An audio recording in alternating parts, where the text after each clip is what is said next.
Good evening, everybody. My name is Nancy, and this is my husband, Porfirio.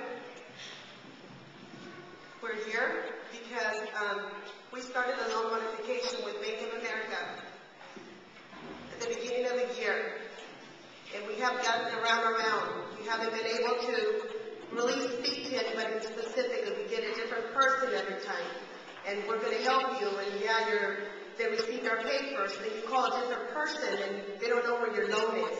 They don't even know if you have a loan with them.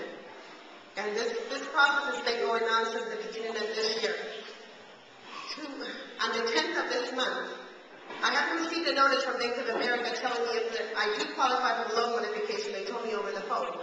But to this day, I haven't received a letter from them saying that if they're going to give me the loan modification or what are they going to do. But on the 10th of this month, we received a notice on our door that our house is up for foreclosure.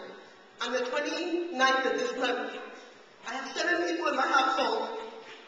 This has been our dream house. We moved there 5 years ago. And we want some answers. So I'm here to ask the community to help me. And I know I'm not the only one. There's hundreds of us out there that need help. They haven't got a response from any of the banks. And we're here to ask for help.